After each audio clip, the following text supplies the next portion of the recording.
Hello everyone. You may think you know what this is, but then again you may be wrong. I'll give you a hint. It's not a British Pattern 1796 Light Cavalry Sabre. And before you attempt another guess, it is not a German Blücher Sabre either. The truth is, it could be a little bit of both. And the reason I say that is that this is a Dutch Model 1813 #1 Light Cavalry Sabre. And the reason it could be both is that when the Dutch decided to adopt this model of sabre for their light cavalry, they initially ordered a batch from England. So these came with all of the traditional British markings. And a couple of years later, they decided to change suppliers, and they went to Solingen to order an even larger batch of German-made swords. So you would have had at the same time the same model of sword for the same troops, but made by different suppliers and with slightly different specifications. To add to the confusion, the Dutch army did not have a standardized marking process, so you will not find consistently regular markings that can help you identify a sword as a Dutch Model 1813. Which simply adds to the difficulty. This one is a Dutch model though, and we know because its provenance can be traced at least up to the end of the 19th century, when a large stock of these was donated from a decommissioned military facility to the Rijksmuseum in Amsterdam. These sabres then went on to be part of an exhibition in 1909 in the Rijksmuseum, where a big display of all these military, various models of swords were displayed. And then they went back into storage for about 100 years until in 2020 the Rijksmuseum decided they needed room in their storage and decided to auction these off. I was lucky enough to pick one up, and doubly lucky because this is the first sword I ever bought. So it helped me start on with a bit of a bang, and it was a little bit of a dream come true, perhaps.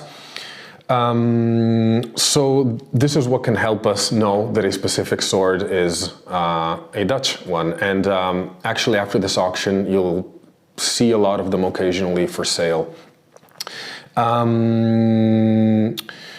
It's a great sword to keep to hold. It feels really good.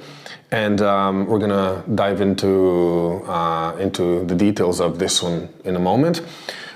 Just before we do, I wanted to mention that this model was in use from 1813 till about 1829, when it was decommissioned. But we know that troops kept using it even well into the 1850s. So people obviously liked it. That's all I can say, and I can understand why. So let's dive into the details and look at this sword in all of its glory. Okay, so let's take a closer look here. We'll start from the scabbard in terms of, well, let's look at the scabbard in general first. It's a full steel scabbard.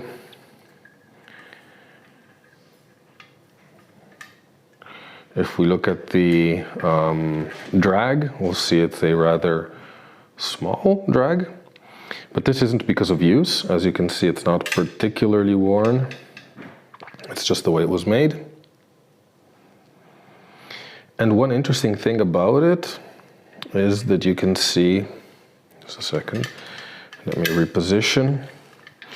You can see along the scabbard here, the brass filler used to solder it, to solder the folded steel in place.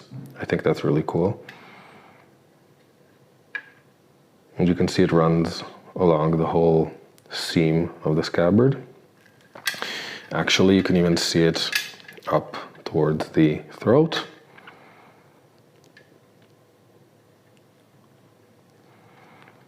Oh, I find that just, for some reason, really nice to see. It still maintains its two screws. In terms of markings, well, we have this, which isn't obviously an original marking. It's a EG 121. I believe this might be from the Rijksmuseum cataloging. So it does match a similar sticker on the sword, but I don't think the sword and scabbard were originally designed as one because the numbering, the regimental markings don't really match. However, what this sticker says is that they've been together for a very long time. We see a 303, kind of regimental marking, I suppose, on the scabbard. And we can take a look at the rings. We have the 2 rings, right? Okay, that's as far as the scabbard goes. If we look at the sabre instead, well, we'll start by the very characteristic hilt. So we have this straight-ish crossguard with the quillin turning up. Then we have the stirrup knuckle guard. We have the containing ring for the backstrap, steel backstrap with these little ears that are pierced and riveted through the grip. The grip, by the way, is covered in leather. I don't think I read that these weren't covered in metal wire, so they weren't wrapped in metal wire. And you can actually see that there wouldn't really be much space for any metal wire because the leather kind of fills everything there. Overall, the leather is slightly damaged, but it's not the most horrendous condition. It feels really good to hold. This bulge here is very comfortable. Moving on to the blade, we have the ricasso and kind of under the langet here.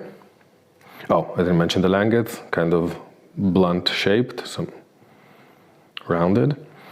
And we have a broad fuller that runs along all the blade, well, most of the blade,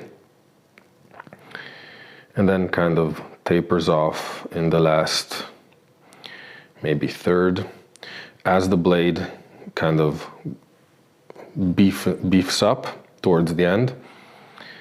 There's where the fuller disappears. And we have a nice hatchet tip.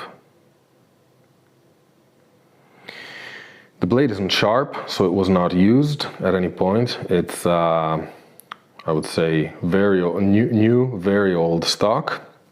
And let's move into looking at some of the markings, because that might be useful. As I mentioned, there are no standardized markings for Dutch swords of the time, so what you get on one sword might not match what's on others. We'll start here. There's a possibly unrecognizable marking there. It could be a crown with something underneath, but I can't really tell. Most of the markings on these swords were cataloged in the auction catalog, but they did miss a few marks, as I will show in a moment. But here, however, we do have a V under a crown. This stands for A. van Deventer. He was a supervisor, I suppose, or a quality inspector. His mark comes with a few variations, so it could be either just a V or a V under a crown. But you'll find that on a bunch of these Dutch swords. Then we have, in terms of regimental marks, we have a 13 right on the where the knuckle guard starts. And on the underside of the quillin area, we have, let's see if it's visible, it's a bit hard to get on camera, there we go. We have a J380. So the J most likely stands for Jäger. That would be the chasseur à cheval in French, so kind of a chasseur unit. 380 is probably the regiment, and perhaps the 13 might be just the numbering of the sword within the regiment, for instance. Other marks we have right here at the spine, a IP. Let's see if we can get it in focus. Yeah, there we go. So IP is another quality control mark or approval mark from another inspector. I don't remember his name. It's hypothesized though who it is. And then, as I was mentioning, they did miss a few markings because under the langet there is a date that was not reported in the, and it's a 1826. I wonder if you can see, yeah, you can probably see it there. And a lot of these blades have dates, but as the curator of the catalog mentioned, these dates can be hard to interpret what they actually mean. So in some cases they may be the date of issuing of a blade, they may be the date of production, but they may also be the date of decommissioning of a blade. So it's really hard to tell. I would speculate that being so hidden under the langet, 1826 would be the date of production rather than the date of decommissioning. I don't see why they would go through the effort of printing something in such a hard to reach spot.